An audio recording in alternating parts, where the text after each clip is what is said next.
আজকের খুতবায় আমি যে বিষয়টি পছন্দ করেছি সেটা হলো রাসূলুল্লাহ সাল্লাল্লাহু আলাইহি ওয়াসাল্লামের প্রতি সালাত এবং সালাম পাঠ করা আমরা আদিষ্ট হয়েছি, মানে আমাদেরকে আদেশ করা হয়েছে আমরা যেন রাসূলের প্রতি সালাত এবং সালাম পাঠ করি।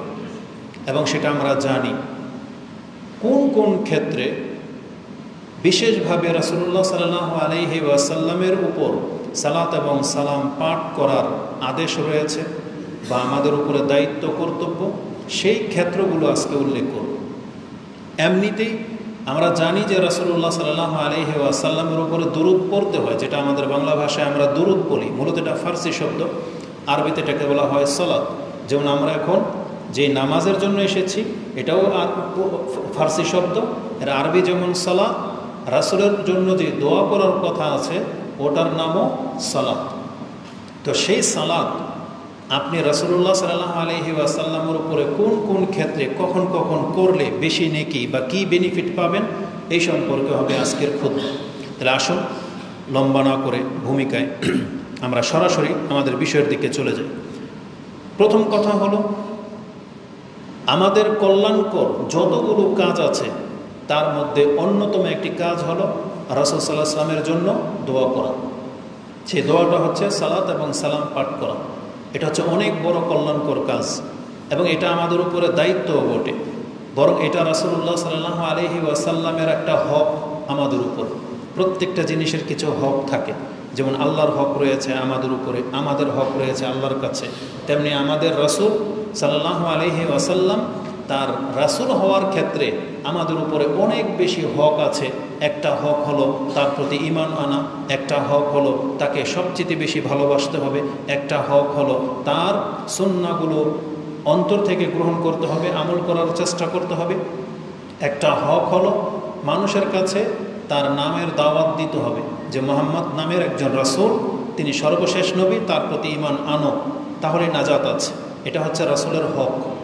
রাসূলুল্লাহ সাল্লাল্লাহু আলাইহি ওয়াসাল্লামের একটা হক হলো আমাদের উপরে আমরা তার জন্য বেশি বেশি দোয়া করব, তাকে সালাত এবং সালাম তাকে জানাবো, এটা আমাদের উপরে রাসূল সাল্লামের হক। সেই হকটা কিভাবে আমরা আদায় করব সেটা হচ্ছে আজকের আলোচনার মূল বিষয়।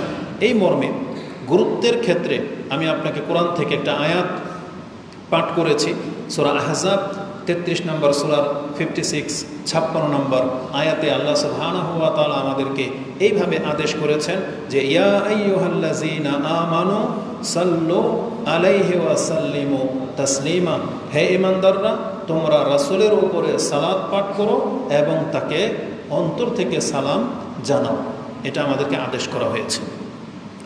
এখানে আল্লাহ সুবহানাহু ওয়া তাআলা এই আদেশটা করার পূর্বে তিনি তার নিজের সম্পর্কে বলেছেন যে রাসূলুল্লাহ সাল্লাল্লাহু আলাইহি ওয়াসাল্লামের মর্যাদা কি আমার কাছে জেনে নাও, যে আমি আল্লাহ নিজে রাসূলের উপরে সালাত পেশ করে থাকি এবং ফেরেশতারাও রাসূলের উপরে সালাত পেশ করে থাকে। তাহলে আল্লাহ এবং ফেরেশতা এখন দুইটা পার্সন, এক হচ্ছেন স্রষ্টা আর সৃষ্টিদের মধ্য থেকে ফেরেশতা। তারা যদিও ধরে নিলাম আমাদের মতোই সৃষ্টি, কিন্তু স্রষ্টা কিভাবে রাসূলের উপরে সালাত পাঠ করে এটার অর্থ কি হবে এটা আমাদেরকে জানতে হবে। যদিও এটা অন্য কোনো বিষয় অন্য কোনো দিন বলার প্রয়োজন ছিল, কিন্তু এটা গুরুত্বপূর্ণ বিষয় বিদায় এটা আজকে এখানে একটু খোলাসা করে দিই। সালাত মূলত দোয়া, যেমন আমরা বাংলায় বলি দোয়া, দোয়া আরবি শব্দ, ওটার অর্থ আপনি বুঝে যান যে দোয়া করেন, মানে আপনি তখন বুঝতে পারেন আপনাকে কি আদেশ করা হয়েছে। যখনই একটা ব্যক্তি বসে মোনাজাত করতেছে বা দোয়া করতেছে, আপনি অপর ব্যক্তিকে বলতেছেন যে উনি দোয়া করতেছেন। একে অপরের কাছে আমরা যখন চাই, কি চাই, যে আমার জন্য দোয়া করেন, তার মানে দোয়া শব্দটা আমরা বুঝি। এই দোয়ার আরেকটা আরবি হলো সালাত। সালাত মানে হলো দোয়া। যেমন কোরআনের অনেক জায়গায় এটা ব্যবহার করা হয়েছে, এটা আমরা অন্য কোনো বক্তব্যের মধ্যে বলতে হবে, কারণ আমাদের লম্বা হয়ে যাবে আজকের বিষয়টা। তো সালাত মানে হচ্ছে দোয়া। যখনই আপনি রাসূলের জন্য সালাত বলবেন আল্লাহর কাছে, তাতে আপনি কয়েকটা জিনিস যেন আল্লাহর কাছে চাচ্ছেন। কি? একটা হলো আল্লাহ তাকে ক্ষমা করা হোক, আল্লাহ তার উপর রহম করুক, আল্লাহ তাকে বরকত দেখ, আল্লাহ তাকে মর্যাদাবান করুক, এই সবগুলো জিনিস সালাত শব্দের মধ্যে আছে। মানে এক কথায় সালাত বললে এতগুলো কিছু চাওয়া হয়। এটা আপনি একটা নয়, একাধিক হাদিস বা কোরআনের আয়াত থেকে প্রমাণ করা সম্ভব। আপাতত জেনে নেন, সালাত শব্দের মধ্যে অনেকগুলো জিনিস একসাথে মিক্স করা আছে, যেটাতে একটা শব্দ দিয়ে আল্লাহ সুবহানাহু ওয়া তাআলা ব্যবহার করেছেন। সালাত মানে যে বরকত হয়, এর ব্যাখ্যা ইমাম বুখারী রাহিমাহুল্লাহ তিনি আব্দুল ইবনে আব্বাস রাদিয়াল্লাহু তাআলা আনহুমা থেকে গ্রহণ করেছেন। এই আয়াতের তাফসিরে বুখারীতে আপনি 65 নম্বর অধ্যায় কিতাবুত তাফসিরে যাবেন, তাতে 33 নম্বর সূরার এই আয়াতের তাফসিরে গেলে দেখতে পাবেন ইমাম বুখারী বলেন, কালা ইবনু আব্বাস রাদিয়াল্লাহু তাআলা আনহুমা বলেন, ইউসাল্লুন, তারা রাসূল সাল্লাল্লাহু উপরে যে সালাত পাঠ করে, এর মানে কি? ইউবাররিকুন, তারা তার বরকতের জন্য দোয়া করে। ইউসাল্লুন মানে ইউবাররিকুন, বরকতের জন্য দোয়া করে। তাহলে সালাত মানে হচ্ছে বরকত। যদিও হাদিস বলে, কোরআনের আয়াত বলে যে না, বরকত আরেকটা জিনিস, যেমন সেটা আপনারা ওই দুরুদের মধ্যে পাবেন, একটু পরেই আসবে সেই কথাটা। তা আপাতত নিয়ে নেন, সালাত মানে বরকত, সালাত মানে রহমত, সালাত মানে মাগফিরা, ক্ষমা, আর অনেক কিছু সালাতের মধ্যে আছে। আর আল্লাহর সালাত মানে কি? আল্লাহ যে রাসূলের উপরে সালাত পেশ করে, এটার অর্থ কি হবে? ইমাম বুখারী রাহিমাহুল্লাহ তিনি তার কিতাবে উল্লেখ করেন, কালা আবুল আলিয়া, প্রখ্যাত একজন তাবি বা তাবি, তিনি বলেন, সালাতুল্লাহ, আল্লাহর সালাত মানে হলো সানাউহু আলাইহি ইনদাল মালাইকা, মানে আল্লাহ নিজে মুহাম্মদ সাল্লাল্লাহু আলাইহি ওয়াসাল্লামের গুণ, মর্যাদা এবং তার বরত্বের কথা ফেরেশতাদের সামনে তুলে ধরেন। এটা আল্লাহ সব সময় রাসূল সাল্লাল্লাহু আলাইহি ওয়াসাল্লামের মর্যাদা, যে উনি শেষ নবী, উনি হচ্ছেন আমার প্রিয় বান্দা, উনি হচ্ছেন সবচেয়ে ভালো, ওনার চরিত্র সবচেয়ে উত্তম, তার অনেক উম্মত হবে, মানে রাসূল সাল্লামকে নিয়ে আল্লাহ ফেরেশতাদের কাছে রাসূলের মর্যাদা তুলে ধরেন। এটা হচ্ছে আল্লাহর পক্ষ থেকে রাসূলের উপরে সালাত পাঠ বা সালাত পেশ করা। মানে আল্লাহ তাকে তার মর্যাদার কথা শুধু ফেরেশতা কেন, আল্লাহ আমাদের কাছে পর্যন্ত রাসূলুল্লাহ সাল্লাল্লাহু আলাইহি ওয়াসাল্লামের মর্যাদার কথা তুলে ধরেছেন কোরআনের বেশ কিছু আয়াতে। তো এটা হলো আল্লাহর পক্ষ থেকে রাসূলের উপরে সালাত। আর ফেরেশতাদের সালাত কি? তখন তিনি বলেন, ওয়া সালাতুল মালাইকা, এর মানে হলো আদ-দুআ, মানে ফেরেশতারা আল্লাহর কাছে ওই জিনিসগুলোই চায় যেগুলো আল্লাহ তাকে দিয়ে থাকেন, যে আল্লাহ মুহাম্মদের উপরে বরকত নাজিল করা হোক, তার পরিবারের উপরে বরকত নাজিল করা হোক, আল্লাহ তাকে তুমি ক্ষমা করো, আল্লাহ তাকে তুমি উচ্চ মর্যাদায় দাও, এটা ফেরেশতারা তলব করে। আর ওই কথাটাই আল্লাহ আমাদেরকে জানিয়েছেন, যখন আল্লাহ নিজে মুহাম্মদ সাল্লাল্লাহু আলাইহি ওয়াসাল্লামকে এতটা মূল্যায়ন করেন, ফেরেশতারা যখন আমার কাছে দোয়া করেন, তাহলে তোমরা কেন বাকি থাকবে? হে ঈমানদাররা, তোমরাও এই মুহাম্মদ সাল্লাল্লাহু আলাইহি ওয়াসাল্লামের উপরে সালাত পেশ করো। খুব সূক্ষ্মভাবে দেখলে আয়াতের প্রথমে কি আছে? ইন্নাল্লাহা ওয়া মালাইকাতাহু ইউসাল্লুনা আলান নবী, আল্লাহ এবং ফেরেশতাদের ক্ষেত্রে শুধু সালাত শব্দটা আছে, কিন্তু আমাদের ক্ষেত্রে আল্লাহ সুবহানাহু ওয়া তাআলা বলছেন শুধু সালাত যথেষ্ট হবে না, আমার নবীকে তোমাদেরকে সালামও দিতে হবে। সালাত এবং সালাম দুইটা। তাহলে সালাত এবং সালাম দুইটা ভিন্ন জিনিস, এক জিনিস না। যেটা আল্লাহ এখানে দুইটা শব্দ বলেছেন, সাল্লু আলাইহি ওয়া সাল্লিমু তাসলিমা। তাহলে আমরা আজকে শিখব যে সালাত এবং সালাম কি এবং কিভাবে রাসূলুল্লাহ সাল্লাল্লাহু আলাইহি ওয়াসাল্লামের উপরে পেশ করতে হয়। ইমাম নববী রাহিমাহুল্লাহ তিনি বলেন যে সালাত এবং সালামটা কি, আপনাকে আগে প্রথম বলি। তো আল্লাহর পক্ষ থেকে যখন বলা হয়েছে যে সাল্লু, তোমরা আমার নবীর উপরে সালাত পেশ করো, পাঠ করো, সেটা কি? সাহাবায়ে কেরামরা সেটা বোঝে নাই সেটা কি, কারণ এই শব্দটা নতুন নাজিল হয়েছিল। তখন সাহাবায়ে কেরামদের মধ্য থেকে তারা রাসূল সাল্লাল্লাহু প্রশ্ন করেছেন। সেই প্রশ্নটা এইরকম ছিল, ফাকাল লাহু, রাসূল সাল্লাল্লাহু বললেন, বাশির ইবনু সাদ একজন সাহাবী, আমারনাল্লাহু তাআলা আন নুসাল্লি আলাইকা ইয়া রাসূলুল্লাহ, আমরা তো আল্লাহর পক্ষ থেকে আদেশ প্রাপ্ত হয়েছি আপনার উপরে সালাত পেশ করার জন্য। তাহলে কাইফা নুসাল্লি, ফাকাইফা নুসাল্লি আলাইকা, আপনার উপরে কিভাবে আমরা সালাত পাঠ করব? এটা এইভাবে জিজ্ঞাসা করা হয়েছে। রাসূলুল্লাহ সাল্লাল্লাহু আলাইহি ওয়াসাল্লাম নিজে থেকেও যা খুশি তা বলে দেন নাই। যখনই এইভাবে প্রশ্ন করা হয়েছে, সাহাবী বলতেছেন, ফাসাকাতা রাসূলুল্লাহ সাল্লাল্লাহু আলাইহি ওয়াসাল্লাম, তখন প্রশ্ন শুনে রাসূলুল্লাহ চুপ হয়ে গেলেন। কিছু বলছেন না। অন্যান্য সাহাবীরা ভাবতেছেন হাত্তা তামান্নায়ান্না আন্নাহু লাম ইয়াসআলু আনহু, আমাদের কেন যেন মনে হইল যে এই প্রশ্নটা করা মনে ঠিক হয়নি, রাসূল জবাব কেন দিচ্ছেন না। মূলত তা না, বরং ওই সময়টুকুর মধ্যে আল্লাহর পক্ষ থেকে তাকে জানানো হয়েছে যে এটা হলো সালাত। তারপরে সুম্মা কাল, তারপরে রাসূল সাল্লাল্লাহু আলাইহি ওয়াসাল্লাম বললেন কুলু, তোমরা এটা বলো। কি বলবে একটু পরে আসতেছে। তো এই শব্দগুলো হচ্ছে ইমাম মুসলিমে তার 793 নম্বর হাদিসে আপনি এটা পেয়ে যাবেন যে রাসূল সাল্লাল্লাহু আলাইহি ওয়াসাল্লামকে সালাত সম্পর্কে জিজ্ঞাসা করা হয়েছিল। দ্বিতীয় আরেকটা হাদিস ইমাম বুখারী থেকে নিয়ে নেন, আন আবি সাঈদ আল খুদরি, আবু সাঈদ খুদরি এবং আরেকজন সাহাবী হচ্ছেন কাব, তারা রাসূল সাল্লাল্লাহু আলাইহি ওয়াসাল্লাম থেকে বর্ণনা করেছেন ক্বালা কুলনা, আমরা রাসূল সাল্লাল্লাহু আলাইহি ওয়াসাল্লামকে বললাম ইয়া রাসূলুল্লাহ হাযা তাসলিম, সালাম কিভাবে দিতে হয় এটা তো ইতিপূর্বে আমরা শিখেছি। তার মানে আত্তাহিয়াতুর মধ্যে আমরা কি বলি, আসসালামু আলাইকা আইয়ুহান নবী ওয়া রাহমাতুল্লাহি ওয়া বারাকাতুহু। তাহলে আপনার উপরে সালাম কিভাবে দিতে হয় ইতিপূর্বে তো আমরা শিখেছি। ফাকাইফা নুসাল্লি আলাইকা, তাহলে আপনার উপর এখন কিভাবে সালাত আমরা পাঠ করব। তখন রাসূলুল্লাহ সাল্লাল্লাহু আলাইহি ওয়াসাল্লাম আমাদেরকে শিক্ষা দিলেন যে কিভাবে আমরা দুরূদ পাঠ করব, যেটা আমরা দুরূদ বলি, এটা রাসূল আমাদেরকে শিক্ষা দিয়েছেন। এই হাদিসটি ইমাম বুখারী রাহিমাহুল্লাহ কয়েক জায়গায় উল্লেখ করেছেন, তার মধ্যে তাফসিরে পেয়ে যাবেন 7497 4797। তাতে কি আছে ওই শব্দগুলো আপনাদের জানা, শুধু এখানে দুইটা শব্দ অতিরিক্ত আসছে, ওটা শুধু আমি উল্লেখ করব। যেমন আপনারা সবাই জানেন আল্লাহুম্মা সাল্লি আলা মুহাম্মদ ওয়া আলা আলি মুহাম্মদ কামা সাল্লাইতা আলা ইব্রাহিম ওয়া আলা আলি ইব্রাহিম ইন্নাকা হামিদুম মাজিদ। তারপরে আল্লাহুম্মা বারিক আলা মুহাম্মদ ওয়া আলা আলি মুহাম্মদ কামা বারাকতা আলা ইব্রাহিম ওয়া আলা আলি ইব্রাহিম ইন্নাকা হামিদুম মাজিদ। আশা করি এটা প্রত্যেকের মুখস্থ আছে ইনশাআল্লাহ। যদি না থাকে তাহলে আপনাকে খুব দ্রুত এটাকে মুখস্থ করে নিতে হবে, খুব দ্রুত। কেন? কারণ এটা ছাড়া নামাজ হবে না, এটা না বলা ছাড়া আপনার নামাজ হবে না। এই জন্য এই দুরূদটা, শুধু এই দুরূদটা না, মানে রাসূল সাল্লামের উপরে দুরূদ আপনাকে পড়তেই হবে নামাজে। কয়েক রকমের দুরূদ আছে, তার মধ্যে এটাই হচ্ছে প্রসিদ্ধ, কারণ এটা বুখারী, মুসলিম, আবু দাউদ, তিরমিজি প্রায় হাদিসের কিতাবে বিভিন্ন শব্দে আসছে, আর ওগুলোকে জড়ো করে আমাদেরকে এইভাবে শিক্ষা দেওয়া হয়েছে। এই যে যতটা আমি বললাম, কোনো এক হাদিসে কিন্তু এইভাবে নাই। ইন্নাকা হামিদুম মাজিদ এটা কোনো বর্ণনাতে নাই, কোনো বর্ণনাতে শুধু একবার আসছে শেষে ইন্নাকা হামিদুম মাজিদ।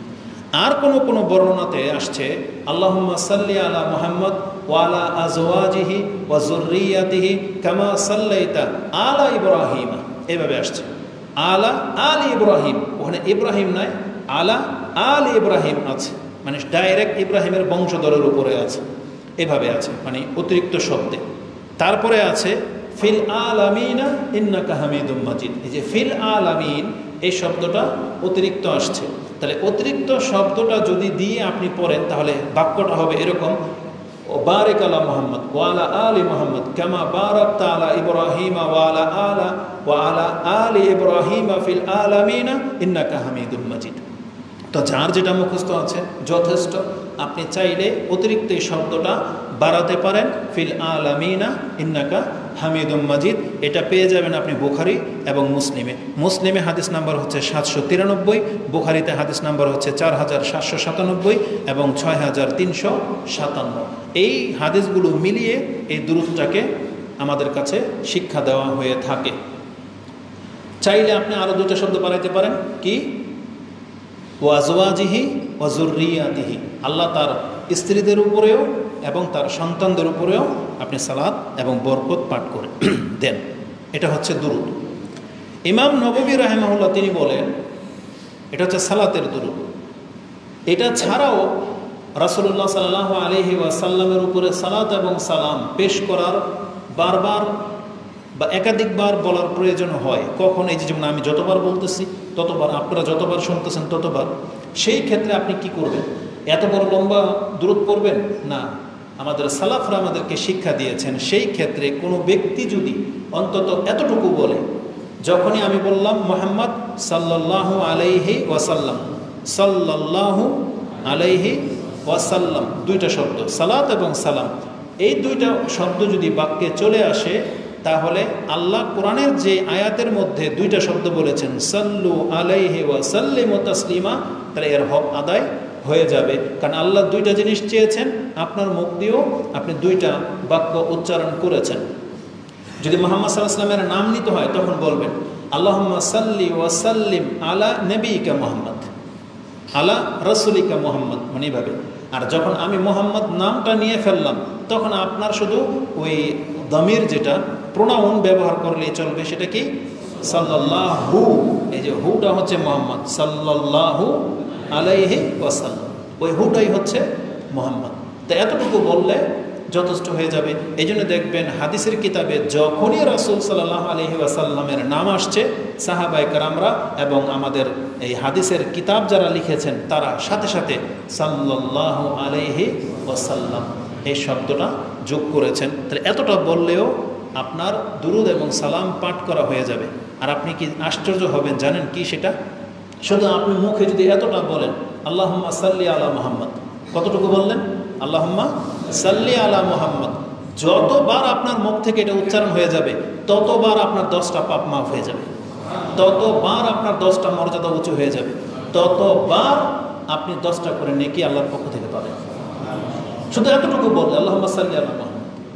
এখন কত বলবেন সেটা আপনি আজকে এখান থেকে সিদ্ধান্ত নিয়ে যাবেন ইনশাআল্লাহ। তো এর গুরুত্ব সম্পর্কে বললাম যেমনটা, যে আল্লাহ সুবহানাহু ওয়া তাআলা আমাদেরকে রাসূলের প্রতি সালাত এবং সালাম পাঠ করতে আদেশ করেছেন। আসুন আমরা শিখলাম সেই দুরূদটা কি, এবং এটার দু একটা ফজিলত বলি, যদি আমাদের মূল কথাটা একটু পরে আসবে। এর ফজিলত কি? ফজিলতগুলো ওই ক্ষেত্রের মধ্যে চলে আসবে, কিন্তু পৃথক কিছু ফজিলত আছে।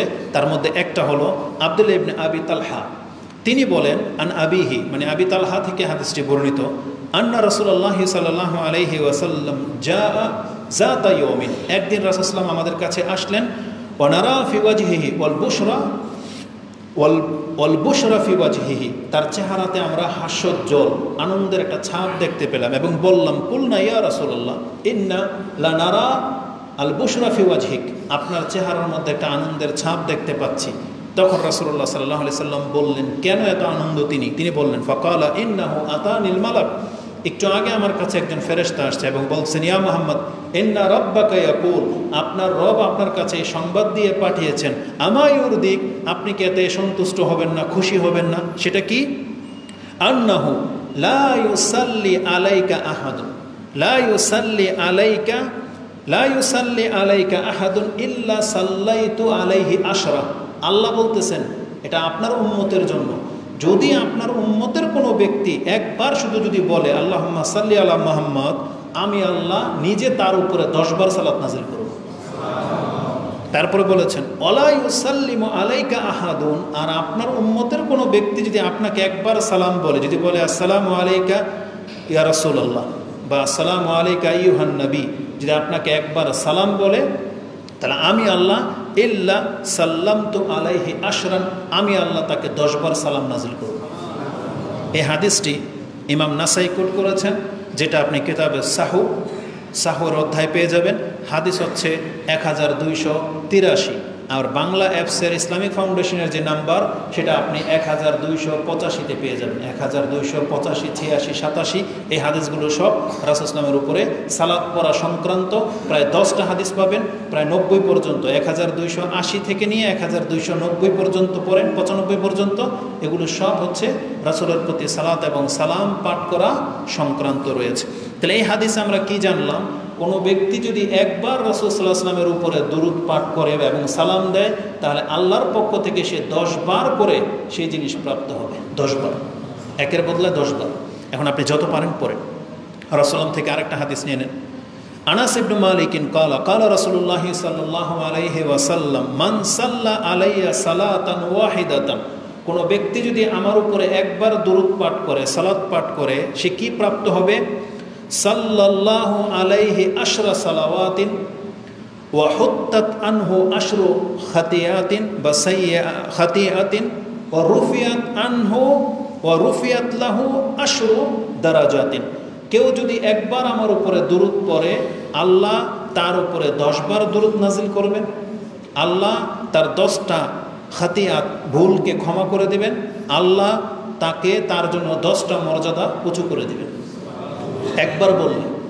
যেটা এটাও ইমাম নাসাই কোট করেছেন, যেটা আপনি হাদিস 1297 নম্বরে পেয়ে যাবেন। তার মানে অ্যাপসের মধ্যে আরও 2টা হাদিস বাড়িয়ে নেন, 1299 নম্বরে আপনি এটা পেয়ে যাবেন। তাহলে এই হাদিস 2টা থেকে আমরা জানতে পারলাম যে রাসূলের প্রতি সালাত এবং সালাম পাঠ করলে আমরা কত বেশি নেকির হকদার হতে পারি, এই হাদিসগুলোর মধ্যে সেটা আছে।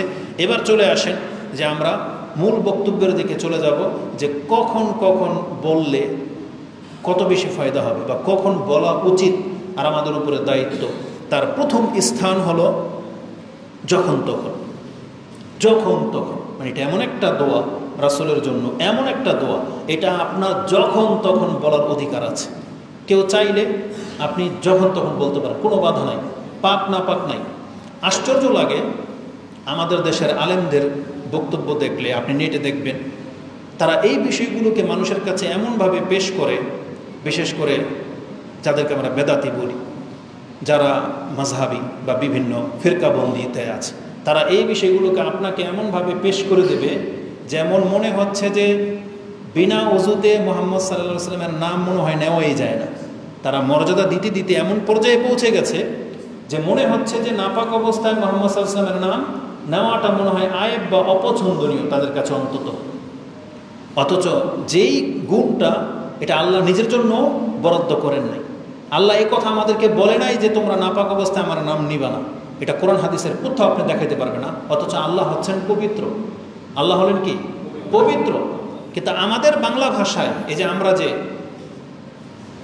পুরাণে পুর ওরা বলে, যেটা পুরাণে পুর নবী পাক মুহাম্মদ সাল্লাল্লাহু আলাইহি ওয়াসাল্লাম, এই যে পাক শব্দটা ওরা রাসূলের ক্ষেত্রে ব্যবহার করে, মূলত এটা হচ্ছে আল্লাহর গুণ। পাক একমাত্র আল্লাহ, পুত পবিত্র কিন্তু কে? আল্লাহ। আল্লাহ সুবহানাহু ওয়া তাআলা ত্রুটি মুক্ত। এই যে আপনি যে বলেন সুবহানাল্লাহ, সুবহানাল্লাহ মানে কি? আল্লাহ শুধু পবিত্র না, মানে আল্লাহ সমস্ত ত্রুটি থেকে মুক্ত, এটা হচ্ছে সুবহানাল্লাহ। মানে আল্লাহ সুবহানাহু ওয়া তাআলার কোনো ঘাটতি নেই, কিন্তু মানুষ হিসেবে আমাদের ঘাটতি হয়। এই জন্য আমাদেরকে পাক পবিত্রতার বিধান জারি করা হয়েছিল। তো মুহাম্মদ রাসূলুল্লাহ সাল্লাল্লাহু আলাইহি ওয়াসাল্লাম, যেখানে আল্লাহর নাম বিনা ওযুতে নেওয়া যায়, সেখানে মুহাম্মদ সাল্লাল্লাহু আলাইহি ওয়াসাল্লামের উপরে আপনি সালাত পড়বেন, এর কোনো ধরাবাঁধা নিয়মই নেই। ওই টপিকসে আপনি দেখবেন না যে মুহাম্মদ সাল্লাল্লাহু আলাইহি ওয়াসাল্লামের উপরে দুরূদ পড়তে পবিত্রতার শর্ত কিনা, ওযু লাগে কিনা। ওই বক্তব্য যারা করবে এরা মূলত আপনাকে সঠিক আকীদা শিক্ষা দেবে না। তারা ঘুরিয়ে ফিরিয়ে তারা বলবে, দেখেন বলে যে জায়েজ, তবে ওযু করে নিয়ে বললে উত্তম, এভাবে বলবে। বলার দরকার নাই এটা, কারণ যেখানে মুহাম্মদ সাল্লাল্লাহু আলাইহি সাল্লাম তিনি নিজে আল্লাহকে স্মরণ করতেন যখন তখন। আর হাদিস ইমাম মুসলিম নিয়ে আসছেন পবিত্রতার অধ্যায়, আয়েশা রাদিয়াল্লাহু তাআলা আনহা তিনি বলেন, কানা রাসূলুল্লাহ সাল্লাল্লাহু আলাইহি ওয়াসাল্লাম ইয়াযকুরু রাব্বাহু আলা কুল্লি আহইয়ানি। মুহাম্মদ সাল্লাল্লাহু আলাইহি ওয়াসাল্লাম তিনি দিনের রাতের 24 ঘন্টার মধ্যে যখন খুশি তখন তিনি আল্লাহকে স্মরণ করতেন। পাক না পাক নাই, যখন তখন তিনি আল্লাহকে স্মরণ করতেন। তাহলে আল্লাহর জিকির করা যখন তখন, পাক না পাক সব অবস্থায় করা যায়। আর আপনি এই ফতোয়া দিবেন বা এই শিক্ষা দিবেন যে মুহাম্মদ সাল্লাল্লাহু আলাইহি ওয়াসাল্লামের উপরে দুরূদ পড়তে গেলে আপনার ওযু লাগে, এটা উত্তম, এটা একদম বাতিল কথা, এটার কোনো ভিত্তি পর্যন্ত নাই। তাহলে মুহাম্মদ সাল্লাল্লাহু আলাইহি ওয়াসাল্লামের উপরে আপনি সালাত সালাম যখন খুশি আপনি তখন পড়তে পারেন, কোনো বাধা নেই। যখনই আপনার মনে হবে, যখনই আজকের বক্তব্য আপনার ফিল হবে যে এত নেকি, আপনি তখনই বলবেন সাল্লাল্লাহু আলাইহি ওয়াসাল্লাম, আল্লাহুম্মা সাল্লি আলা মুহাম্মদ, আল্লাহুম্মা বারিক আলা মুহাম্মদ, এভাবে বলতে থাকবেন, কোনো বাধা নাই। তাহলে কি হবে? রাসূলুল্লাহ সাল্লাল্লাহু আলাইহি ওয়াসাল্লাম বলেছেন, ক্বালা ইন্না লিল্লাহি মালাইকাতান সাইয়াহিনা ফিল আরদ, নিশ্চয়ই আল্লাহর কিছু ফেরেশতা আল্লাহ নিযুক্ত করে রেখেছেন, এরা দুনিয়ার জমিনের মধ্যে ভ্রমণ করে বেড়ায়। এদের কাজ কি?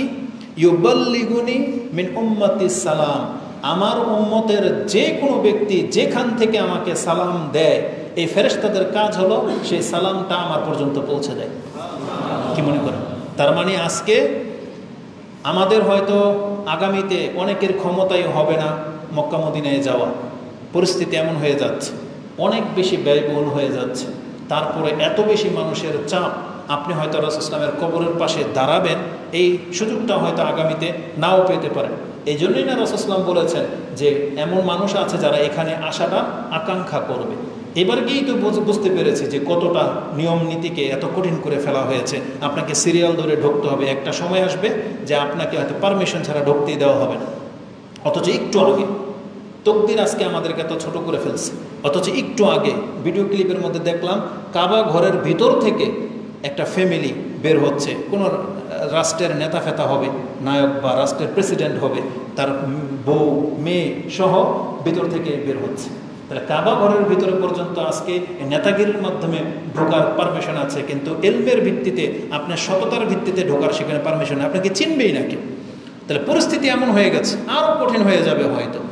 তো আল্লাহ সুবহানাহু ওয়া তাআলা আমাদের জন্য এই ব্যবস্থা করে রেখেছেন যে যেই ব্যক্তি রাসূলের সামনে এসে সালাম দেওয়ার ক্ষমতা রাখে না, ও যেখান থেকে দেখ আমার ফেরেশতারাই সালাম রাসূলের কাছে পৌঁছে দেবে।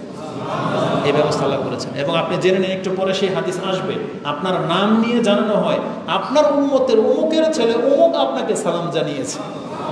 এভাবে আছে ইনশাআল্লাহ আজিজ। আল্লাহ সুবহানাহু ওয়া তাআলার অনেক বড় একটা অনুগ্রহ।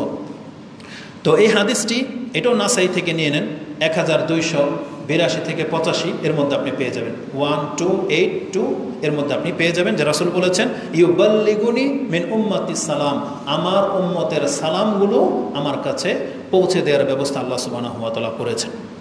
আমি কয়েকটা কিতাব পড়ে যেটা দেখেছি, তাতে তারা 15 থেকে 20টি জায়গা উল্লেখ করেছেন ইবনুল কাইয়িম রাহিমাহুল্লাহ সহ। প্রায় কিতাবগুলো, ইমাম নববী রাহিমাহুল্লাহর একটা কিতাব পড়লাম, ইবনুল কাইয়িম রাহিমাহুল্লাহর একটা কিতাব পড়লাম, এবং আরও কিছু কিতাব আছে, নাসরুদ্দিন আলবানী রাহিমাহুল্লাহর একটা আছে, এবং দুরূদ সংক্রান্ত আরবিতে একটা কিতাব যেটা পড়ে দেখলাম, তারা সেখানে 15 থেকে 20টি জায়গা উল্লেখ করেছেন, যে জায়গাগুলোতে রাসূলের উপরে সালাত এবং সালাম পাঠ করার ক্ষেত্র। তার একটা হলো, যেমন এখন বললাম, যখন তখন, নোট করেন, যেমন যখন তখন।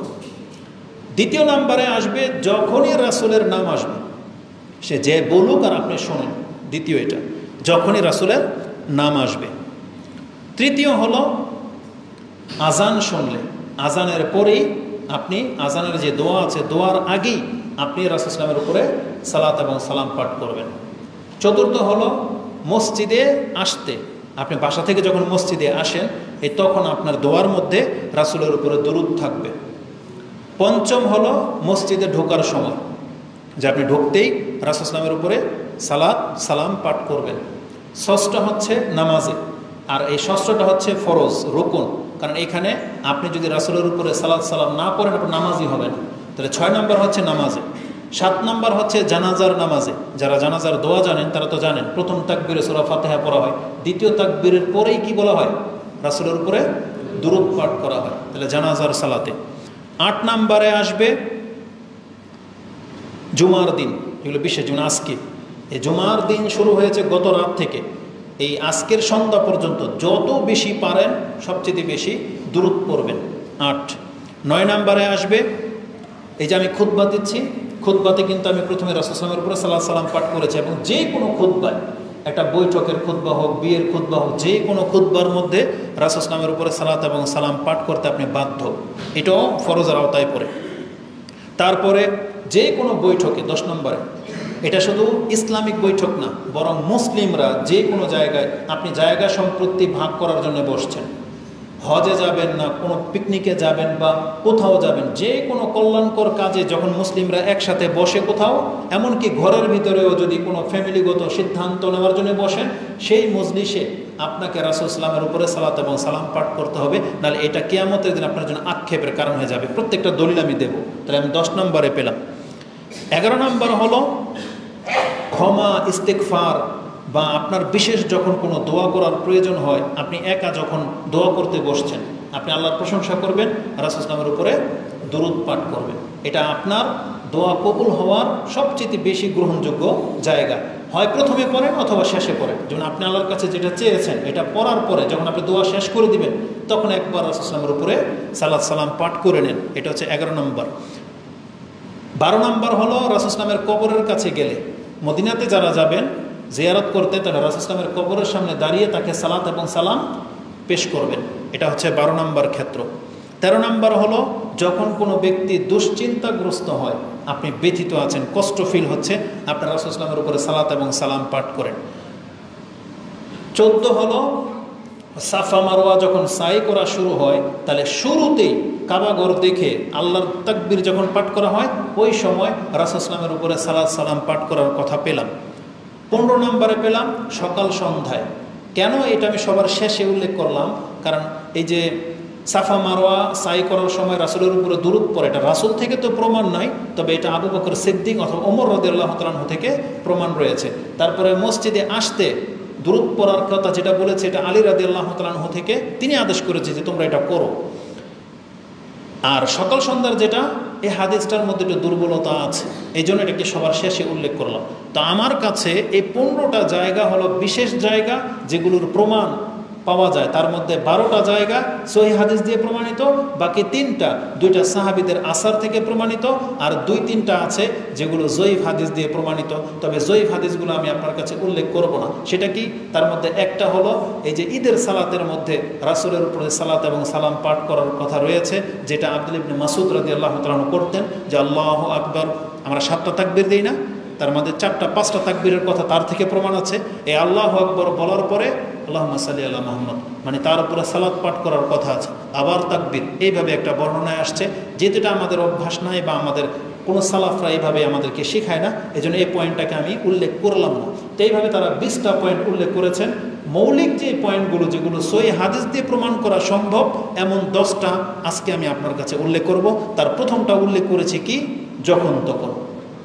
কি করবেন? যখন তখন রাসূল সাল্লাল্লাহু আলাইহি ওয়াসাল্লামের উপর আপনি সালাত পাঠ করবেন, এটা হচ্ছে প্রথম। এবার 2 নাম্বার থেকে আসি, সেটা কি? রাসূলুল্লাহ সাল্লাল্লাহু আলাইহি ওয়াসাল্লামের নাম আসলেই আপনি সালাত এবং সালাম পাঠ করবেন। এই মর্মে রাসূল সাল্লাল্লাহু থেকে যেটা পাওয়া যায়, রাসূল সাল্লাল্লাহু আলাইহি বলেছেন যে আল বখিল আল্লাজি মান যুকিরতু ইনদাহু ফালাম ইউসাল্লি আলাই, ওই ব্যক্তি হচ্ছে কৃপণ। আরেক বর্ণনায় ইন্নামাল বখিল, নিশ্চয়ই সেই সবচেয়ে বড় কৃপণ কে?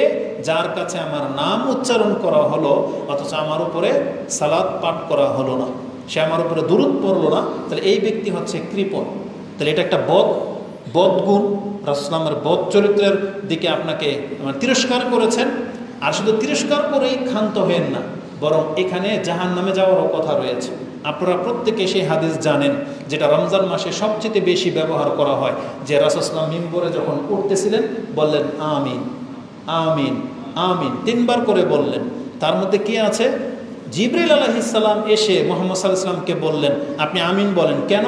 যে যারা পিতামাতাকে জীবদ্দশায় পেল, 2জনকে অথবা 1জনকে, যদি এই পিতামাতার খেদমত করে যদি ও জান্নাতি না হতে পারে, তাহলে জাহান্নামে যাবে। রাসূল বলছে আমিন। আরেকটা হলো কি? যে ওই ব্যক্তি ধ্বংস হোক রাগিমা আনফু রাজুলিন যুকিরতু ইনদাহু ফালাম ইউসাল্লি আলাই, যার সামনে আমার নাম উচ্চারণ করা হলো অথচ সাল্লাল্লাহু আলাইহি ওয়াসাল্লাম বলল না। জিবরিল বলতেছেন এই ব্যক্তি ধ্বংস হবে, আপনি আমিন বলেন। রাসূল বলছে হ্যাঁ আমিন। এবং ওই হাদিসটার মধ্যে জাহান্নামে যাওয়ার কথা রয়েছে, ফাদাখালান নারা ফাআবাদাহুল্লাহু কুল আমিন ফাকুলতু আমিন, আপনার উপরে যে ব্যক্তি দুরূদ পড়বে না এ জাহান্নামে যাবে এবং আল্লাহকে হালাক করুক, আপনি আমিন বলেন। রাসূল বলছে আমিন। এই হাদিসগুলো কোথায় পাবেন? আপনি হাদিসটি পেয়ে যাবেন তিরমিজিতে 3545 3545 এবং সহিহ ইবনে হিব্বানে জাহান্নামের কথা আছে, যেটা 907 নম্বর আপনি পেয়ে যাবেন। তাহলে আমরা এখানে 2 নম্বরে পেলাম যে রাসূলুল্লাহ সাল্লাল্লাহু আলাইহি ওয়াসাল্লামের নাম আসলেই আপনি কি করবেন? দুরূদ পাঠ করবেন। 3 নম্বর পয়েন্ট, খুব দ্রুত বলে দিই, সময় যেতে চলে যাচ্ছে। 3 নম্বর জায়গা হচ্ছে সালাত, নামাজে। নামাজের মধ্যে আপনি সালাত করতে বাধ্য, দুরূদ ছাড়া নামাজ হয় না। এখন কেউ যদি নামাজে দুরূদ পড়ে, তার মর্যাদাটা কি সেটা একটু উল্লেখ করি।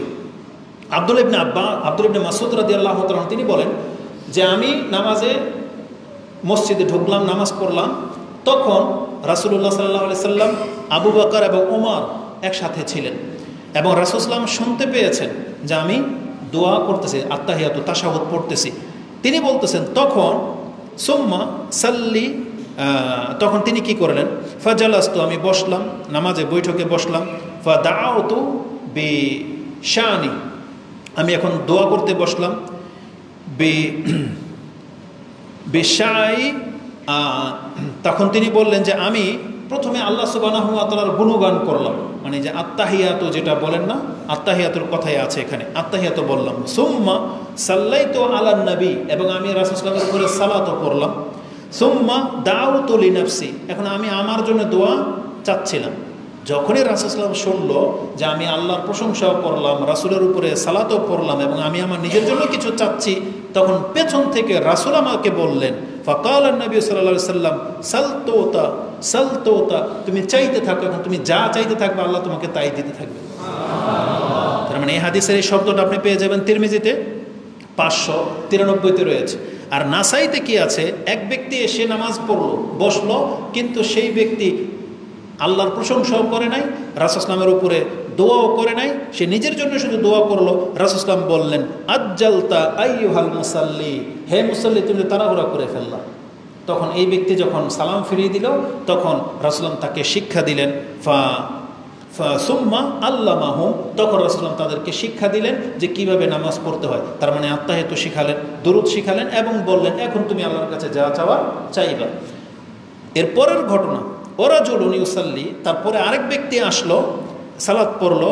সেই ব্যক্তি কি করেছে, ফামাজ্জাদাল্লাহু ওয়া হামিদাহু, সে আল্লাহর বরত্ব প্রশংসা করলো, আল্লাহর গুণগান করলো, ওয়া সাল্লা আলান নবী, এবং আল্লাহর রাসূল সাল্লামের উপরে সালাত পাঠ করলো। ফাকালা রাসূলুল্লাহি সাল্লাল্লাহু আলাইহি সাল্লাম, তখন রাসূল সাল্লাম তাকে পেছন থেকে বললেন, উদউ তুজিব, তুমি এখন আল্লাহকে ডাকো, দোয়া করতে থাকো, এখন তোমার ডাক কবুল করা হবে। ওয়া সালতুতা, ওই কথাটাই, এবং তুমি চাও তোমাকে দেওয়া হবে। তার মানে নামাজে যদি আপনি যখন আত্তাহিয়াতু পড়েন, দুরূদ পড়ে ফেললেন, এখন আপনি আল্লাহর কাছে যা চাওয়ার চান, এই অন্তর থেকে চান। আমরা তো আসলে এতদিন চাইতাম, এমন না যে আমরা চাই না, অনেকে হয়তো চাইতেন, কিন্তু এখন থেকে এটা অনুভব করে চাইবেন যে আমার এখন দোয়া কবুল হবে, কেন আমি রাসূলের উপরে সালাত সালাম পাঠ করেছি। এই হাদিসটা নাসাইতে রয়েছে, 1284 নম্বরে আপনি পেয়ে যাবেন। তাহলে আমরা 3 নম্বরে পেলাম, নামাজে আপনাকে রাসূলের প্রতি দুরূদ পাঠ করতে হবে। চতুর্থ ইম্পর্টেন্ট জায়গা, সেটা হচ্ছে আজান। আজান যখন শুনবেন তখন আপনি সালাত এবং সালাম পাঠ করবেন।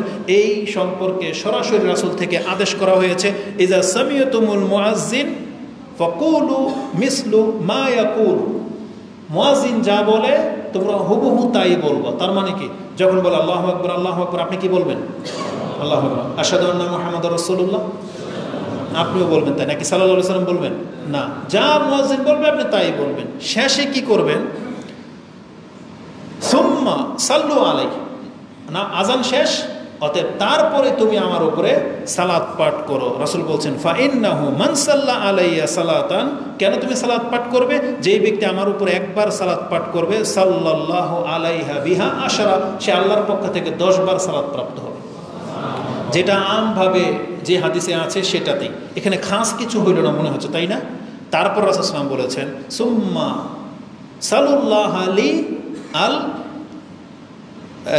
আল ওয়াসিলা, তুমি তারপরে আমার জন্য আল্লাহর কাছে দোয়া করো যে আল্লাহ মুহাম্মদ সাল্লাল্লাহু আলাইহি ওয়াসাল্লামকে ওসিলা দান করেন। এই ওসিলা চাওয়ার দোয়াটা কোথায় আছে?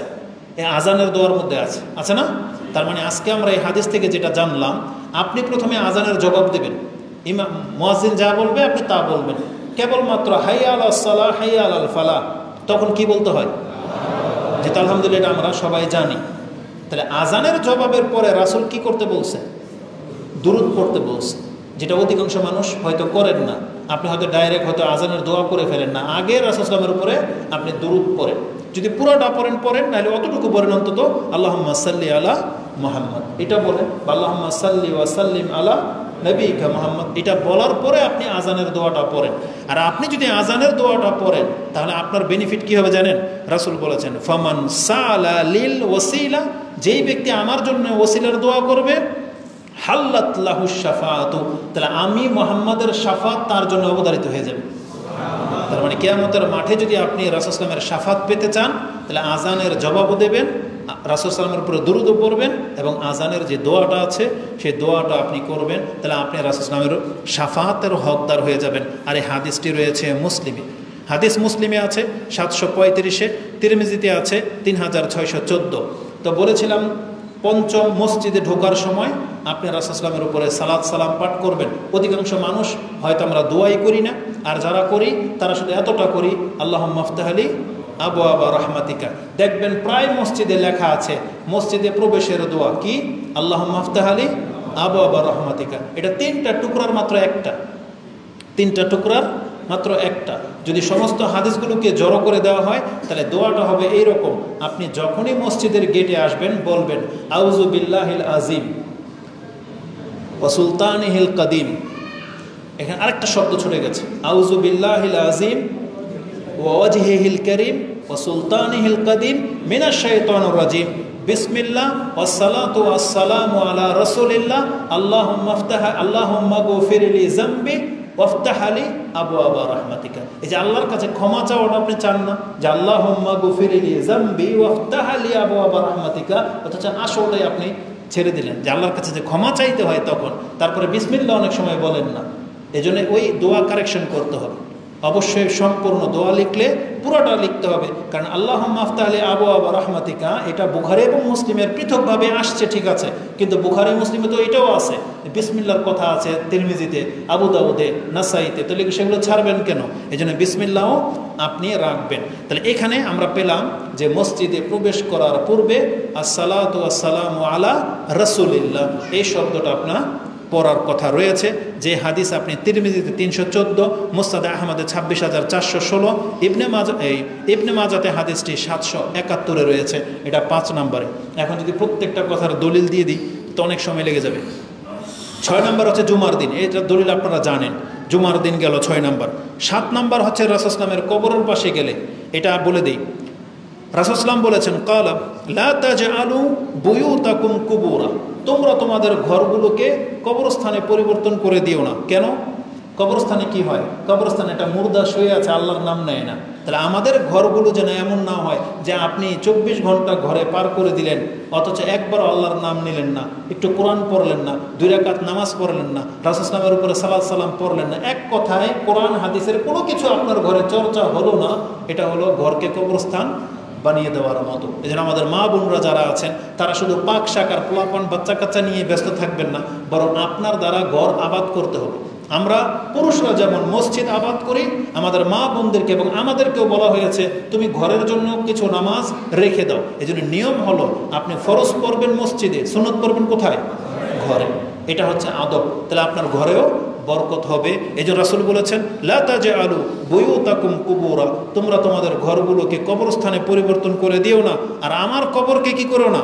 রাসূল বলেছেন ওয়ালা তাজআলু কবরি ঈদান, আর আমার কবরকে তোমরা উৎসবের আড্ডাখানা বানাই দিও না। এটা রাসূল জীবন্ত শায় নিষেধ করে গেছে যে আমার কবরকে ঈদ মানে কি? ঈদ মানে আনন্দ না? আমার কবরকে তুমি উৎসবের স্থানে পরিবর্তন করে দিও না। এটা রাসূল জীবন্ত শায় নিষেধ করে গেছে। তারপরে কেন তিনি বললেন এই কথা? ওয়াসাল্লু আলাইয়া, আর আমার উপরে সালাত পাঠ করো। ফা ইন্না সালাতাকুম তাবলুগুনি হাইসু কুনতুম, তোমরা আমার উপরে শুধু সালাত পাঠ করবে, আর তুমি তোমার সালাত যেখান থেকেই পেশ করো না কেন আমার কাছে তা পৌঁছে দেওয়া হয়। বুঝছেন? এটা রাসূল আমাদেরকে জানিয়েছেন। তাহলে এই হাদিসটা আপনি আবু দাউদ থেকে নিয়ে নেন 20-42। তাহলে এখানে রাসূলের কবরের পাশে গিয়ে সালাম সালাত দিতে হয় এ কথা উল্লেখ নাই, কিন্তু আমি কেন বললাম? কারণ ইমাম আবু দাউদ রাহিমাহুল্লাহ এই হাদিসটি কবর জিয়ারতের অধ্যায় এনেছেন। কবর জিয়ারতের অধ্যায় এনেছেন, হজের অধ্যায়, যে রাসূল সাল্লামের কবরের জিয়ারত করতে যখন আপনি যাবেন তার মানে সেখানে আপনি সালাত এবং সালাম পেশ করবেন। তো রাসূল মুসনাদ আহমদের ভাষা হলো এরকম, লা তাত্তাখিজু কবরি ঈদান, তোমরা আমার কবরকে উৎসবের স্থানে রূপান্তর করে নিও না, ওটাকে উৎসবের জায়গা হিসেবে গ্রহণ করো না। রাসূল নিষেধ করেছেন ও ঈদান ও হাইসুমা কুনতুম ফাসাল্লু আলাই, তোমরা যেখানে থাকো না কেন আমার উপরে তোমরা সালাম পেশ করো। এটা মুসনাদ আহমদের শব্দ রয়েছে। মা মিন আহাদিন ইউসাল্লিমু আলাইয়া ইল্লা রাদ্দাল্লাহু আলাইহি রূহ, এই সম্পর্কে 2-3টা হাদিস আছে, খুব কঠিন, একটু স্মরণ করিয়ে দিই, কারণ আমাদের সমাজে এগুলোই বেশি প্রচলন ঘটে। এই যে যতগুলো হাদিস আমি বলেছি দেখবেন যে এরা এগুলো বলে না, এরা বুখারী, মুসলিম, আবু দাউদ, তিরমিজি এইসব হাদিস বলবে না। এমন এমন কিতাব থেকে আপনার কাছে হাদিস পেশ করবে যেটা সহিহ না জয়ীফ এটা খুঁজতে গেলে আপনার দিন পার হয়ে চলে যাবে। ওই ইমাম দাইলামি, তারপরে ইমাম বাইহাকির কিছু দুর্লভ কিতাব আছে, মানে গরিব, যেগুলো খুব সেন্সিটিভ কথা আছে, যেই কিতাবের মধ্যে জাল কথা পর্যন্ত আছে, সেখান থেকে তারা হাদিস পেশ করে দেয়। তো ওইটার মানে কিভাবে আপনি বুঝবেন? একটা হাদিস নিয়ে নেন। রাসূল বলেছেন মা মিন আহাদিন ইউসাল্লিমু আলাইয়া, যে কোনো ব্যক্তি যখন আমার উপরে সালাম বলে যে আল্লাহুম্মা সাল্লি ওয়া সাল্লিম আলা নবিকা মুহাম্মদ বা আসসালামু আলাইকা ইয়া রাসূলুল্লাহ, এটা যদি বলে ইল্লা রাদ্দাল্লাহু আলাইয়া রূহ, তখন আল্লাহ আমাকে রূহ ফিরিয়ে দেন, মানে আল্লাহ রাসূল সাল্লামের দেহে রূহ ফিরিয়ে দেন, হাত্তা আরুদ্দা আলাইহিস সালাম, যাতে করে আমি ওই ব্যক্তির সালামের জবাব দিতে পারি। তার মানে তার উম্মতের যে কোনো ব্যক্তি যেখান থেকে সালাম দেখ, আল্লাহ একটা বর্ণনা আসছে তার রূহ ফেরত দেওয়া হয়, আর ফেরেশতারাও এসে তাকে জানায় যে অমুক ব্যক্তি আপনাকে সালাম দিয়েছে। তার রূহ যদি দেওয়া না হয় জবাব কেমনে দেবে? তাই জন্য আল্লাহ সুবহানাহু ওয়া তাআলা রাসূল সাল্লামের রূহকে ফেরত দিয়ে দেন, তখন তিনি সালামের জবাব নেন।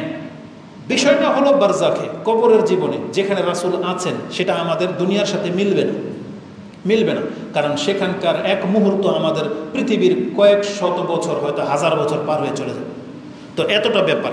এই হাদিসটা সহিহ বিদায় আমি আপনার কাছে পেশ করলাম, যেটা ইমাম আবু দাউদ কোট করেছেন, নাসিরুদ্দিন আলবানী এটাকে হাসান সহিহ বলেছেন। আরও কিছু হাদিস আছে যে কোনো ব্যক্তি যদি আমার কবরের পাশে এসে আমাকে সালাম দেয়, তখন আমি তার সালামের আমি শুনতে পাই এবং সালামের জবাব দেই। এই হাদিস অত্যন্ত দুর্বল, বরং নাসিরুদ্দিন আলবানী কোনো বর্ণনায় বলেছেন এটা হচ্ছে জাল হাদিস, যে রাসূল সাল্লামের কবরের পাশে এসে যদি কোনো ব্যক্তি সালাম দেয়, রাসূল বলতেছেন আমি শুনতেও পাই এবং জবাবও দেই। এই হাদিস মওযু, মানে জাল হাদিস। সহিহ কোনটা? এতটা, যেটা আপনি রাসূল সাল্লামের কবরের পাশে গিয়ে দিলে এমনটা হয় তা না, মানে আপনি যেখান থেকেই দেন না কেন আল্লাহ রাসূল সাল্লামের কাছে সেই সালাম পৌঁছে দেওয়ার ব্যবস্থা করেছেন, রাসূলকে শোনানো হয়, রাসূল জবাবও দেয়। কিন্তু পার্থক্য কি দুই কথার মধ্যে? একটা হলো খাস, একটা হলো আম। যখন কোনো সাধারণ একটা কথাকে আপনি খাস জায়গায় লাগাই দিবেন, তখন আপনার মধ্যে সেই শিক্ষা চলে আসবে। আপনার কাছে এই যে এখান থেকে সালাত সালাম দিলে অতটা ফিল আসবে না, যতটা ফিল রাসূল সাল্লামের কবরের পাশে গিয়ে আপনি দিবেন। এই জন্য হুড়োহুড়ি পারাপারি ওখানে গিয়ে করে মনে হচ্ছে যে রাসূল তার কথা শুনতে পায় এবং এখনও জবাব তাকে দিবে। এই বদাকিদা তখন তৈরি হবে। এই জন্য এটা আপনার মাথা থেকে সরিয়ে ফেলেন। সেখানে শুধু রাসূলের কবরের পাশে গেলে যে এটা হবে তা না, বরং আপনি এখান থেকে সালাত সালাম পাঠান, একই আচরণ আল্লাহ সুবহানাহু ওয়া তাআলা তার সাথে করেন। ফেরেশতারা সেই সালাম বয়ে নিয়ে চলে যায় এবং রাসূল সাল্লামের আত্মা ফেরত দেওয়া হয় এবং তিনি তার জবাব দেন। এটা এখান থেকে।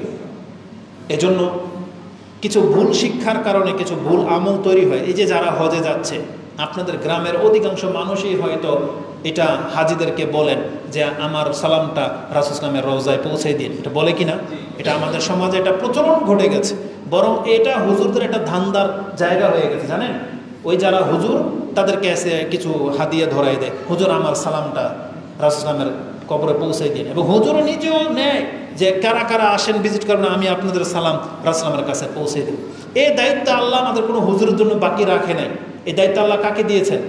ফেরেশতাদেরকে। যে ফেরেশতার টাকাও লাগে না, কিছুই লাগে না, বরং আমানতদার সেই ফেরেশতারা অবশ্যই আপনার সালাম, আর ফেরেশতারা বয়ে নিতে গেলে 4 মাস 5 মাস বা 5-10 দিন লাগবে না, এখন দিয়েছেন এখন চলে যাবে। কি মনে করেন? অতএব এই শিক্ষাগুলো আমাদেরকে নিতে হবে। তাহলে যতগুলো কথা বলেছি প্রত্যেকটার দলিল আমার কাছে আছে, কিন্তু বলতে গেলে অনেক সময় লেগে যাবে। যদি দুই একটা মানে কি বলবো আসলে, কারণ এগুলো তো নেটে যাবে, তো আর দলিল ছাড়া আমরা কথা বলি না। মাত্র 6টা বলছি, আরও 6 আর 4টা, আরও প্রায় 8টা বাকি আছে। তো যাই হোক, যে কোনো বৈঠকে আপনি রাসূলের প্রতি দুরূদ পড়বেন। যদি না পড়েন আর বৈঠক শেষ করে দেন, কি হবে জানেন? রাসূল বলেছেন হাসরাতুন ও নাদামাতুন, কিয়ামতের মাঠে এটা আপনার জন্য আক্ষেপ এবং পরিতাপের বিষয় হবে। হাদিসের শব্দটা হচ্ছে তিরাতান। তিরাতান এর ব্যাখ্যাটা যারা করেছে আমি ওটা শব্দটা বলে দিয়েছি, সেটা কি? হাসরাতান আর নাদামাতান, মানে আপনার অত্যন্ত আক্ষেপ হবে কিয়ামতের মাঠে যে ওই বৈঠকে আমি রাসূল সাল্লাল্লাহু উপরে সালাত এবং সালাম পাঠ কেন করলাম না। এটা আপনার জন্য আক্ষেপ হবে এবং আপনি শাস্তিও পেতে পারেন, এটা এমনটা ইঙ্গিত রয়েছে। দুশ্চিন্তা এবং বিপদগ্রস্ত অবস্থায় যে বলেছিলাম আপনি রাসূল সাল্লাল্লাহু উপরে দুরূদ পাঠ করেন, একজন সাহাবী বলতেছেন, ইয়া রাসূলুল্লাহ, আমি যখন দোয়া করি কতটা আপনার উপরে আমি সালাত পাঠ করবো? যদি 1 ঘন্টার দোয়া হয় কতটা পড়লে আমার জন্য কল্যাণকর? আমি যদি 1 ঘন্টার দোয়াকে 20 মিনিট করে 3 ভাগ করি, শুধু 20 মিনিট আমি শুধু আপনার উপরে দুরূদ পাঠ করব। রাসূল বলছে ভালো, তবে যদি বেশি পারো আরও ভালো। সে সাহাবী বলছে তাহলে অর্ধেক, বলছে আরও ভালো। বলছে ইয়া রাসূলুল্লাহ, তখন তিনি বুঝতে পেরেছেন যে কী বলতেছেন। বলছে ইয়া রাসূলুল্লাহ, আমি 1 ঘন্টা হোক, 1 মিনিট হোক, 5 মিনিট হোক বা 10 মিনিট হোক, আমি যখনই দোয়া করতে বসবো আমি সেই দোয়াতে যদি আর কিছুই না চাই, শুধু আল্লাহর কাছে শুধু আল্লাহুম্মা সাল্লি আলা মুহাম্মদ ওয়া আলা আলি মুহাম্মদ, আমি যদি শুধু বলে আপনার উপরে সালাত এবং সালামই পাঠ করে ছেড়ে দেই, বিষয়টা কেমন হবে? রাসূল কি বলেছে জানেন? যদি তুমি এমনটা করতে পারো, আল্লাহু আকবার, যদি তুমি এমনটা করতে পারো, রাসূল বলেছেন ইজা তুকফা হাম্মাক ওয়া ইউগফারা লাকা যামবাক, তাহলে তোমার যত দুশ্চিন্তা আছে সব দূর হয়ে যাবে, তোমার যত পাপ আছে সব মাফ হয়ে যাবে। অথচ আমরা কত পেরেশানির মধ্যে দিয়ে যাই, কত পাপ নিয়ে বসে আছি, অথচ আমাদের রাসূলের প্রতি সালাত সালাম পাঠ করলে আল্লাহ সেই ক্ষমার ব্যবস্থা করেছেন, সেটা আমরা গ্রহণ করতেছি না। আমাদের প্রত্যেকের সেটা করা উচিত। আমাদেরকে এতটা গাফেল থাকলে হবে না, যেটা আল্লাহ সুবহানাহু ওয়া তাআলা এত ফ্যাসিলিটির ব্যবস্থা আমাদেরকে করে দিয়েছেন রাসূল সাল্লাল্লাহু আলাইহি ওয়াসাল্লামের মাধ্যমে, যেটা অন্য কোনো নবীর উম্মতরা হয়তো পায়নি, যেটা আমরা পেয়েছি। সর্বশেষ আমি এতটা কথা বলে দিই, কেন আমাদেরকে আজকে দুরূদ নিয়ে আমি আপনার কাছে বক্তব্য দিলাম। কারণ আমাদের সালাফদের সম্পর্কে, আমাদের সম্পর্কে কবর মাজার পূজারীরা, এই মাযহাবিরা, বাতিলরা, তারা আপনাকে মিথ্যা ছড়ায় যে আমরা নাকি দুরূদ পড়ি না, আমরা নাকি রাসূল সাল্লাল্লাহু আলাইহি ওয়াসাল্লামের সম্মান করি না, এরা নাকি দুরূদ পড়ে, এরা নাকি মিলাদ পড়ে। অথচ আমাদের সালাফরা আমাদেরকে শিক্ষা দিয়েছেন যে এতগুলো ক্ষেত্র আছে, তোমরা এই সময়গুলোতে একেবারে স্মরণ রেখে অন্তর থেকে তোমরা রাসূল সাল্লাল্লাহু আলাইহি ওয়াসাল্লামের উপরে সালাত সালাম পাঠ করবে, যেটা বেদাতীরা আপনাদেরকে কোনোদিন শিক্ষা দিতে পারবে না। এরা আপনাদেরকে কি শিক্ষা দেবে? এরা বলে না যে রাসূল সাল্লাল্লাহু আলাইহি ওয়াসাল্লামের নাম নিলে সাল্লাল্লাহু আলাইহি ওয়াসাল্লাম বলতে হয়, এটা ইদানিং হয়তো বলে, কিন্তু বিংশ শতাব্দীতে আপনি এই 1400 বছরের মধ্যে এদের কিতাব খোলেন, তেমন কিছু আপনি পাবেন না। এরা আপনাকে শিখায় কি? যে রাসূলের নাম নিলে এগুলো করে না। আজান শুনলে একটা দলিল দিতে পারবে? একটা দলিল দিতে পারবে না। বরং যে বললাম ইমাম দাইলামি, তারপরে ইমাম বাইহাকির কিছু দুর্লভ কিতাব আছে, সেখানে আবু বকর রাদিয়াল্লাহু তাআলা আনহু থেকে একটা রিওয়ায়াত পেশ করা হয় যে আবু বকর রাদিয়াল্লাহু তাআলা আনহু নাকি এমনটা করতেন, কিন্তু কোনো ভিত্তি পর্যন্ত, এর দলিলের কোনো আতাপাতাই নেই, শুধু লেখা আছে বাস। এমনটা হচ্ছে তাদের শিক্ষার ব্যবস্থা। মানে যে কাজগুলোর সাথে কোরআন হাদিসের সম্পর্ক আছে তারা ওইভাবে আপনাকে শেখায় না। যেগুলিতে মজা লাগা আছে, যেগুলোতে আমি এমন এমন হাদিস পেয়েছি যে বললাম না যে আমাদের ইমামরাই 20টা জায়গা উল্লেখ করেছেন, বাকি 8টা কেন আমি আপনার কাছে উল্লেখ করলাম না? কারণ প্রত্যেকটার দলিল খুঁজেছি, তারা নিজেরাই বলছে এ হাদিস দুর্বল, এ হাদিস জাল। তাহলে জাল আর দুর্বল হাদিসের ভিত্তিতে আমাদের আমল আমরা করতে শিখি নাই, এই জন্য ওটাও আমি আপনাদেরকে শেখাবো না। বরং এখানে প্রায় 12 থেকে 13টা জায়গা আছে যেগুলো হাদিস দিয়ে প্রমাণ করা সম্ভব। তাহলে এটা আমরা করলে কিন্তু অনেক কিছু। একবার রিপিট করে দেব, স্মরণে আছে আপনাদের? যখন তখন, যেহেতু এটা শিক্ষা, শুধু খুতবাই না, এটা শিক্ষা, আপনি কিন্তু শিখতে হবে। রাসূল সাল্লাল্লাহু উপরে সালাত সালাম পাঠ করবেন কখন? যখন তখন। দ্বিতীয় গুরুত্ব পাবে কখন? যখন তার নাম আসবে। যখনই রাসূলের নাম নিবেন এবং শুনবেন, তখন কি বলবেন? সাল্লাল্লাহু আলাইহি ওয়াসাল্লাম। এখানে একটা কথা বলে দিই, আমাদের বক্তব্য বেদাতীরা তো শোনে, তখন বলবে, আপনাকে ভুল প্রমাণ করাই দেবে।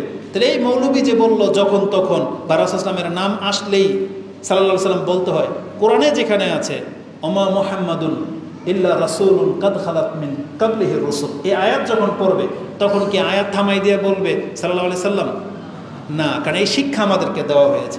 কোরআনের আয়াতের মধ্যে যখন মুহাম্মাদুর রাসূলুল্লাহ শব্দ আসবে তখন আপনি সাল্লাল্লাহু আলাইহি সাল্লাম বলবেন না, আয়াত বন্ধ করে দিই, কারণ এটা আপনাদের জানা আছে এটা কোন সময়, যখন তখন। এই যে এখন খুতবা যেখানে আপনার কথা বলার অধিকার আছে, তখন আপনি সাল্লাল্লাহু আলাইহি সাল্লাম বলবেন। শুধু খালি কোরআনের ওই আয়াত যখন পড়া হবে, বা আজান একটু আগে না বললাম যে আশহাদু আন্না মুহাম্মাদুর রাসূলুল্লাহ, যখন এই শব্দটা আসলো আপনি কি বলবেন? আশহাদু আন্না মুহাম্মাদুর রাসূলুল্লাহ। তাহলে আমি আশা করি ইনশাআল্লাহ আমাদের ছাত্র যারা, আমাদের শ্রোতা যারা, আমাদের ভাই যারা, তারা এগুলো বুঝে জ্ঞানের সাথে চলবেন। মুকাল্লিদ হইতে আমরা বলি না, আর আমরা ভাষাও বুঝতে হবে যে খতিব কি বুঝাইতে চাইল, তাই জন্য এদের পেছে পড়েন না। তো রাসূল সাল্লামের নাম আসলেই সাল্লাল্লাহু আলাইহি সাল্লাম বলবেন। 3 নম্বর যেটা প্রাধান্য পাবে নামাজ, নামাজে আপনি দুরূদ পড়বেন। 4 নম্বরে কি? জানাজার সালাত, এটা তো আপনারা করেনি, তো মনে থাকার কথা, জানাজার সালাত। 5ম হলো আজানের পর, 5ম কি? আজানের পর। 6ষ্ঠ হচ্ছে মসজিদে আসার সময়। এই যে আসার সময় যে পড়তে, এটা রাসূল সাল্লাল্লাহু থেকে প্রমাণিত নাই, কিন্তু এটা সাহাবা কেরাম থেকে প্রমাণিত আছে। 7 নম্বর হচ্ছে মসজিদে ঢোকার সময়। 8 নম্বরে হলো জুমার খুতবায়, যেটা আমি দিচ্ছি এবং আপনারা যখন শুনবেন, বা আপনি হয়তো বিয়ের খুতবা পড়াবেন বা কোনো একটা খুতবা আপনাকে দিতে হয় তখন। 9 নম্বরে হবে যে কোনো বৈঠকে, সেটা পারিবারিক সিদ্ধান্ত হোক, বন্ধু বান্ধব নিয়ে এক জায়গায় বসছেন, এমনকি স্কুল কলেজের মধ্যে শিক্ষক যখন ছাত্রদেরকে শিক্ষা দেবে, ছাত্রদের শিক্ষকদের ওই ক্লাস শেষ হয়ে গেলে উচিত রাসূল সাল্লাল্লাহু আলাইহি ওয়াসাল্লামের উপরে সালাত পাঠ করা। 10 নম্বরে আসবে জুমার দিন, যত বেশি পারেন আজকে আপনি সালাত এবং সালাম পাঠ করবেন। 11 নম্বরে আসবে রাসূল সাল্লাল্লাহু আলাইহি ওয়াসাল্লামের কবরের পাশে গেলে আপনি সালাত এবং সালাম পাঠ করবেন। আর কি বলেছি? 12 নম্বরে পেরেশানিতে, মানে যখন আপনি থাকেন পেরেশানিতে, মানে কষ্টে থাকেন, তখন পড়বেন। তাহলে 12টা, এটা আপনি আজকে রিপিট করে দিলাম।